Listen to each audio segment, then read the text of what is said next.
Hello friends, मैं विकास आप सबका वेलकम करता हूं आपके अपने प्लूटस एकेडमी में।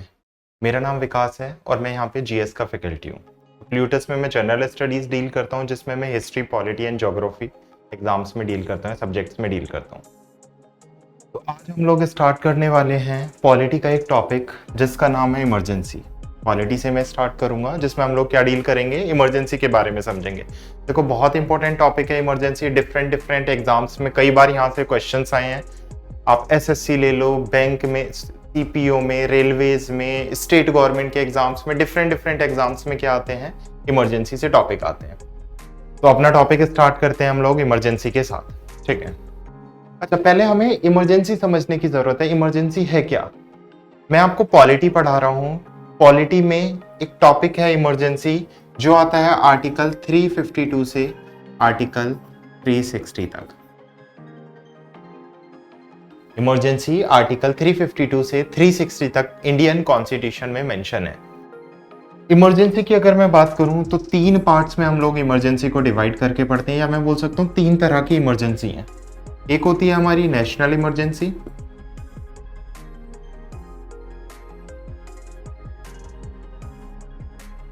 एक होती है स्टेट इमरजेंसी, और एक होता है फाइनेंशियल इमरजेंसी। अच्छा, ये जो स्टेट इमरजेंसी है इसे हम बोलते हैं प्रेसिडेंशियल रूल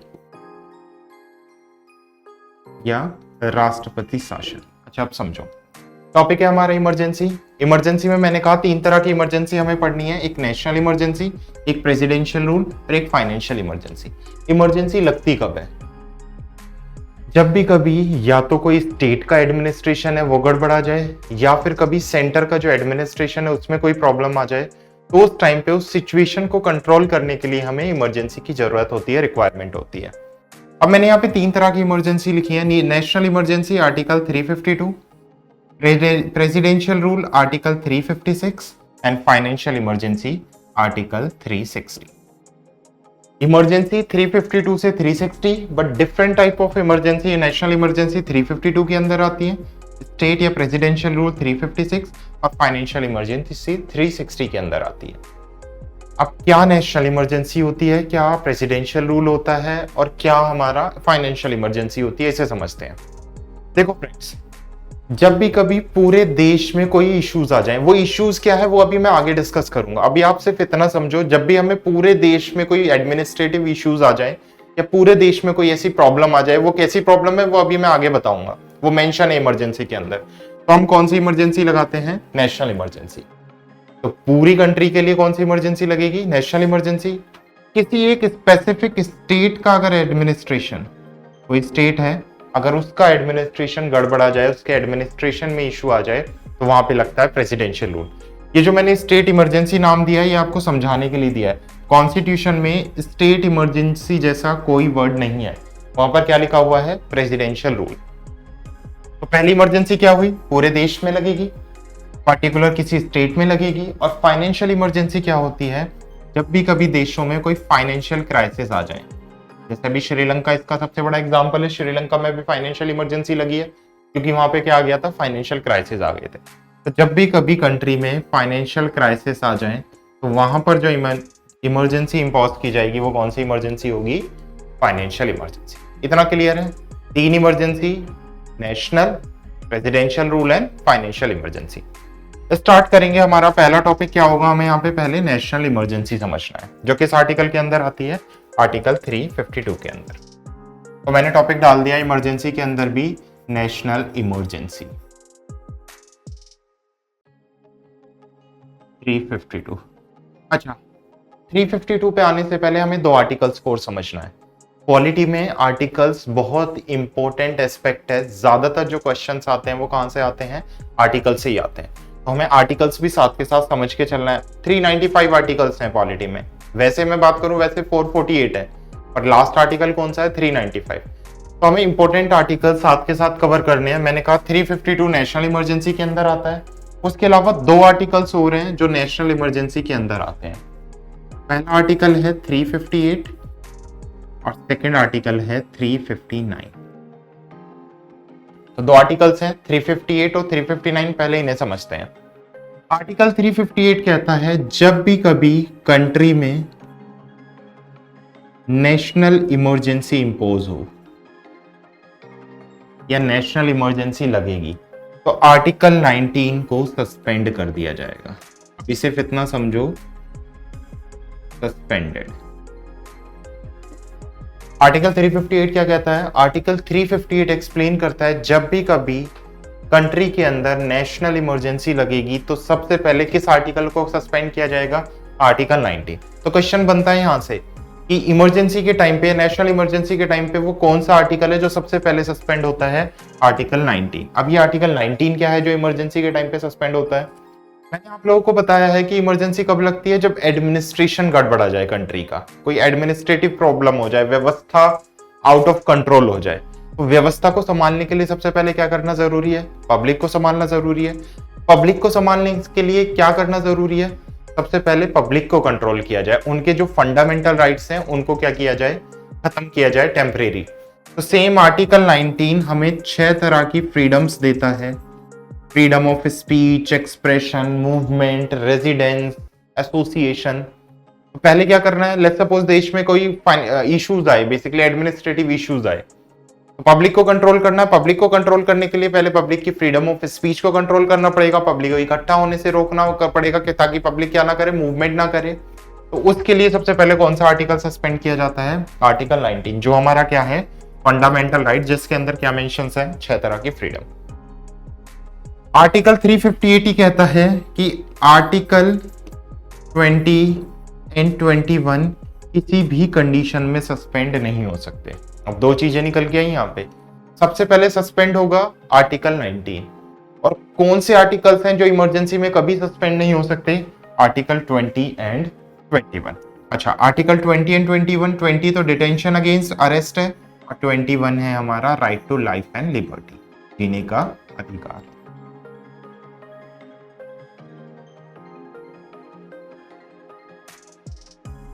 यहां तक समझ आया? यहां तक मैंने क्या बताया है कि अभी सिर्फ आर्टिकल हमने 358 समझा है कि आर्टिकल 19 हटाया जाएगा आर्टिकल 358 के अकॉर्डिंग नेशनल इमरजेंसी में, और आर्टिकल 20 एंड 21 किसी भी कंडीशन में सस्पेंड नहीं होंगे।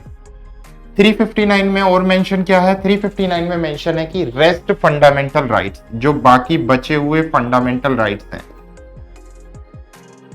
वो गवर्नमेंट के हाथ में है। अगर सिचुएशन लग रही है तो गवर्नमेंट अबॉलिश करेगी, अदरवाइज गवर्नमेंट अबॉलिश नहीं करेगी। तो तीन चीजें आ गई। 19 सबसे पहले, 20 एंड 21 कभी भी सस्पेंड नहीं होगा, और रेस्ट फंडामेंटल राइट गवर्नमेंट के हाथ में। अगर गवर्नमेंट को लग रहा है सस्पेंड करना है तो गवर्नमेंट सस्पेंड करेगी, अगर गवर्नमेंट को नहीं लग रहा है, सिचुएशन ऐसी नहीं बनी है, तो गवर्नमेंट सस्पेंड नहीं करेगी।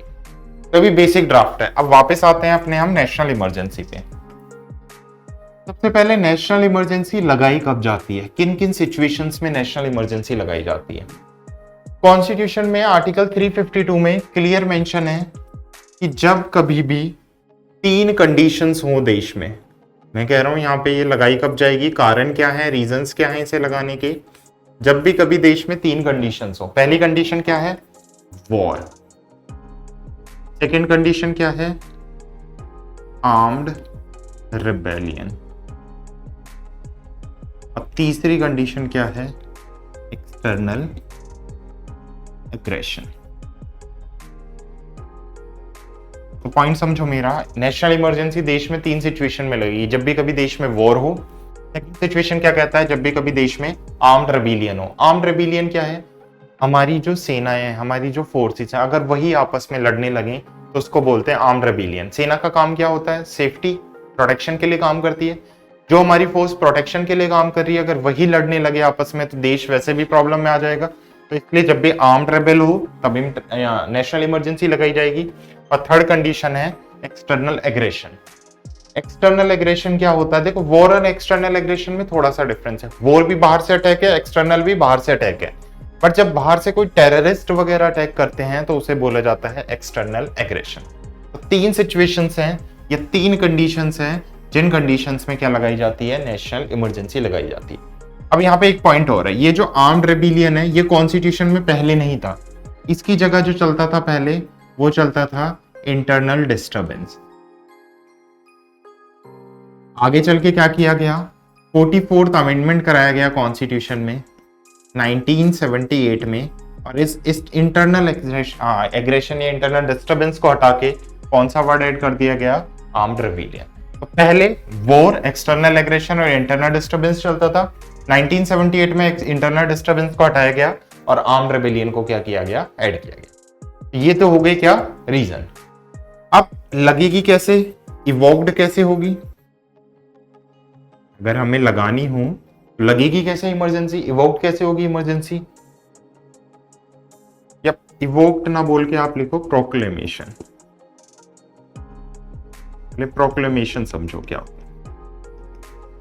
देखो, लगाने के लिए सबसे पहले बिल पास होते हैं, और हमारे बिल सेंट्रल में कहां पे आते हैं? पार्लियामेंट में। अब पार्लियामेंट से मतलब क्या है? लोकसभा, राज्यसभा और प्रेसिडेंट। तो बिल पास होगा। बिल अगर लोकसभा में आता है तो लोकसभा में वो होना चाहिए 2/3 मेजोरिटी से, इसे बोलते हैं हम स्पेशल मेजोरिटी से पास। लोकसभा में 2/3 मेंबर साइन करेंगे। सेम फिर राज्यसभा में जाएगा, और राज्यसभा में भी कितने मेंबर साइन करेंगे? 2/3 मेंबर्स की मेजोरिटी चाहिए होगी, या इसे भी क्या बोलते हैं हम? Special majority. दोनों हाउसेस से बिल पास हो गया। दोनों हाउसेस से बिल पास होने के बाद जाएगा प्रेसिडेंट के पास। देखो यहाँ पे क्या है, प्रेसिडेंट जितने भी मिनिस्टर्स होते हैं उनसे रिटर्न में परमिशन मांगेंगे कि आप रिटर्न में लिख के दो कि इमरजेंसी डिक्लेयर करनी है या नहीं। जैसे ही मिनिस्टर्स रिटर्न में परमिशन दे देते हैं प्रेसिडेंट को लिख के इन दो हाउसेस से बिल पास होने के बाद, तो प्रेसिडेंट क्या कर देते हैं? इसे अलाउ कर देते हैं, और 30 डेज का टाइम देते हैं इम्पोज करने के लिए। तो अगर एक बार बिल पास हो गया, प्रेसिडेंट की परमिशन मिल गई, तो 30 डेज के अंदर अंदर उसे भारत में क्या कर देना होगा? लागू कर देना होगा। अब ये मैं 60 क्यों लिखवा रहा था, उसका रीजन बताता हूं। देखो, पहले ये 60 डेज चलता था, बट सेम 44th अमेंडमेंट में इस 60 को हटाया गया और इसकी जगह को कितने डेज लाए गए? 30 डेज लाए गए। सेम पहले ये जो चलता था यहाँ पे लोकसभा राज्यसभा में, ये 1/3 की मेजोरिटी चलती थी, यानी कितने मेंबर्स की साइन की रिक्वायरमेंट होती थी? 1/3 की। इसे भी हटाया गया 44th अमेंडमेंट में, और इसकी जगह क्या किया गया? 2/3 मेजोरिटी। तो कारण क्या क्या हो गए? वॉर हो गया, एक्सटर्नल एग्रेशन हो गया, और आर्म्ड रेबेलियन हो गया। लगेगी कैसे? दोनों हाउसेस से बिल पास होंगे।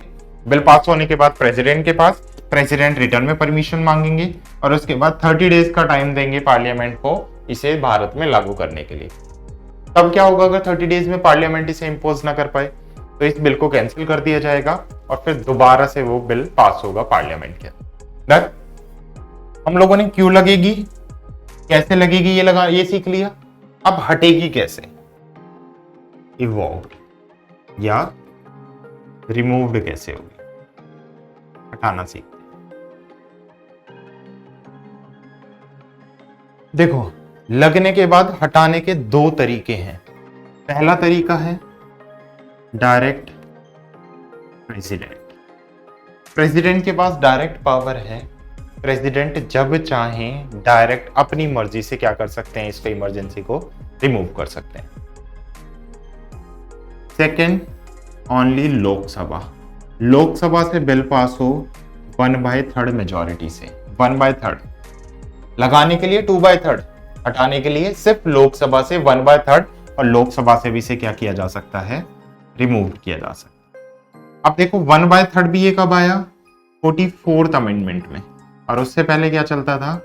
2/3 मेजोरिटी चलती थी। लगाना हटाना किन कारणों से लगेगी ये समझा हम लोगों ने। नेक्स्ट, एक बार लग गई तो कितने टाइम के लिए लगेगी ये? देखो, ये लगती है अनलिमिटेड टाइम के लिए। एक बार लगने के बाद इमरजेंसी अनलिमिटेड टाइम के लिए लगती है, बट एवरी 6 मंथ्स में इसे क्या करना होगा? रेन्यू करना होगा। मतलब हर 6 महीने में बिल पास करा के इसे क्या करना होगा? रेन्यू करना होगा। हर 6 महीने में, फिर अगले 6 महीने के लिए, फिर 6 महीने बाद, फिर 6 महीने के लिए, ऐसे कर करके हम क्या कर सकते हैं? अनलिमिटेड टाइम के लिए इमरजेंसी को लागू कर सकते हैं या फिर लगा सकते हैं। तो ये कॉन्सेप्ट समझ आया अभी? अच्छा, यहां पे मैं बार बार एक 44th अमेंडमेंट का जिक्र कर रहा हूं। देखो, मैंने शुरुआत से जिक्र किया 44th अमेंडमेंट का। यहाँ पे देखो सबसे पहले मैंने क्या कहा, जब इमरजेंसी लगाई जाती है, जिन कारणों से लगाई जाती है उन कारणों में भी 44th अमेंडमेंट का यूज हुआ। उसके बाद पहले 60 डेज थी 30 कर दिया गया, पहले 1/3 था 2/3 कर दिया गया, हटाने में भी से चेंज किया गया। तो 44th अमेंडमेंट का क्या रोल रहा है इमरजेंसी के लिए? 44th अमेंडमेंट देखो लगा कब था, आप सबने सुना होगा 1975 में इंदिरा गांधी ने इमरजेंसी लगाई थी अपने बेनिफिट की वजह से। वो भी हम आगे चल के नेक्स्ट क्लासेस में पढ़ेंगे कि क्यों लगाई थी, क्या कारण थे, किन रीजंस की वजह से लगाई थी। अपने बेनिफिट्स की वजह से इंदिरा गांधी ने इमरजेंसी लगाई। अब इंदिरा गांधी ने जो इमरजेंसी लगाई थी वो इंटरनल डिस्टर्बेंस का हवाला देते हुए इमरजेंसी लगाई थी। अब इंटरनल डिस्टर्बेंस क्या है? 4 लोग खड़े होकर दंगे कर रहे हैं, वो क्या है? इंटरनल डिस्टर्बेंस है। तो बहुत ईजी है, कोई भी आने वाली सरकार इंटरनल डिस्टर्बेंस का हवाला देकर इमरजेंसी लगा सकती है। तो ताकि कोई फ्यूचर में दोबारा से इंदिरा गांधी की तरह इमरजेंसी ना लगा दे, इसलिए 44th अमेंडमेंट कराया गया जब 1977 में इंदिरा गांधी की इमरजेंसी रिमूव की गई थी। ठीक है, ओके। अब देखो इस 44th अमेंडमेंट ने क्या किया, इमरजेंसी को लगाना टफ कर दिया। और यहां पे देखो इमरजेंसी को हटाना इजी कर दिया। मतलब लगाने के लिए तो 2/3 कर दिया, हटाने के लिए क्या कर दिया? 1/3 कर दिया। तो 44th अमेंडमेंट का बहुत बड़ा रोल रहा है इमरजेंसी में, जिसने इमरजेंसी को लगाना टफ किया, हटाना इजी किया, ताकि इंदिरा गांधी की तरह कोई दोबारा से इस तरह से इमरजेंसी ना लगा सके। तो यहां तक क्लियर होगा मेरे हिसाब से, अब तो कोई डाउट नहीं है इमरजेंसी में। बहुत इजी करके मैंने समझाया इमरजेंसी।